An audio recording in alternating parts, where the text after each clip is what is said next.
Hi மக்களே, வணக்கம். இன்னைக்கு கம்பு மாவு வச்சு ஒரு கம்பங்கஞ்சி செய்ய போகிறேன். எப்படி செய்யலான்னு பார்ப்போம். இந்த மாவு நான் கம்பு வாங்கி வறுத்து பொடி பண்ணி வீட்டில் வச்சுருக்கேன். இந்த குழம்பு கரண்டியில் ஒரு 3 கரண்டி போட்டுப்போம். 2 பேர் சாப்பிட்ற அளவுக்கு செய்ய போகிறேன் நான்.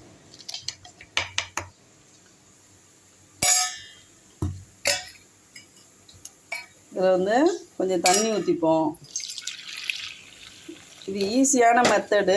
பாருங்கள் நான் எப்படி செய்கிறேன்னு. நல்லா கட்டி முட்டி இல்லாமல் கரைச்சிப்போம் ஃபஸ்ட்டு. அதுக்கு முன்னாடி ஒரு பானையில் சட்டியில் ஒரு சொம்பு அளவு தண்ணி வச்சிடணும். அதில் கொஞ்சம் கல் உப்பு போட்டுப்போம். தண்ணி நல்லா கொதிக்கிட்டோம். இது பழைய சாதம். இதை ஒரு மிக்சி ஜாரில் போட்டு ஒரு ஓட்டு ஓட்டிப்போம். இது ஒரு அரை அரைச்சிப்போம். ரொம்ப கூழ அடிக்கக்கூடாது. இந்த பாருங்க, இந்த மாதிரி கொஞ்சம் நொய் பதத்தில் இந்த மாதிரி ஒரு 2 முறை 2 ஓட்டு ஓட்டினீங்கன்னா போதும். இந்த பக்குவத்துக்கு வந்துடும். தண்ணி நல்லா கொதிச்சிச்சிங்க. இந்த மாவு எடுத்து கரைச்ச மாவை நல்லா ஊற்றிக்கலாம்.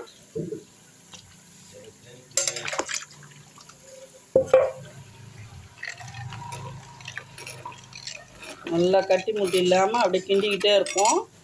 கஞ்சி பக்குவத்துக்கு வரும். பாருங்கள், ஒரு 2 நிமிஷம் தான் இருக்கும். மாவு ஊற்றி நல்லா கிண்டுவோம். இது வெந்துருச்சுன்னா நம்ம கையில் தொட்டால் ஒட்டாது கையில். அதுதான் பக்குவம். இன்னும் 2 நிமிஷம் விடுவோம். அப்படியே 2 நிமிஷம் ஆயிடுச்சுங்க. இந்த அரைச்ச கஞ்சி அதில் ஊற்றிப்போம். இது ரொம்ப எளிமையான வழிங்க. அரிசி வேக வச்சு காய்ச்சறதுக்கெலாம் டைம் இருக்காதுங்க. இது உடனடியாக செய்யலாம். இந்த மெத்தடு சாப்பிட்றதுக்கும் ரொம்ப டேஸ்ட்டாக இருக்கும். நீங்கள் ஒரு முறை ட்ரை பண்ணி பாருங்கள். கண்டிப்பாக இந்த முறையில் நீங்கள் ட்ரை பண்ணி பாருங்கள். முற்றிலும் ரொம்ப வித்தியாசமாக இருக்கும். நீங்கள் பழைய சோறு கொஞ்சமாக இருக்குது அப்படின்னா இந்த மாதிரி பாருங்கள், நிறையவே 2 பேர் இல்லை 4 பேர் சாப்பிட்லாம்.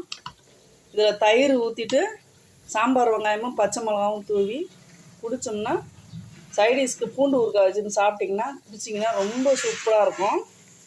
இது கட்டியாக வேணும், குழம்பு ஊற்றி சாப்பிட்ற மாதிரின்னா இன்னும் கொஞ்சம் நேரம் கிண்டிங்கன்னா கட்டி ஆகிடும். கம்பங்கஞ்சி ரெடிங்க. வெங்காயம் போட்டுப்போம்.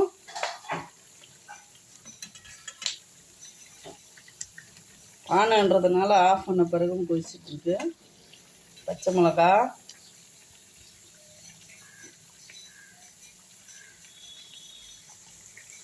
வீடியோ பிடிச்சிருந்தா லைக் பண்ணுங்கள், ஷேர் பண்ணுங்கள், சப்ஸ்கிரைப் பண்ண மறக்காதீங்க. ரொம்ப ஆரோக்கியமான கஞ்சி. கண்டிப்பாக ட்ரை பண்ணுங்கள். தேங்க்யூ மக்களே.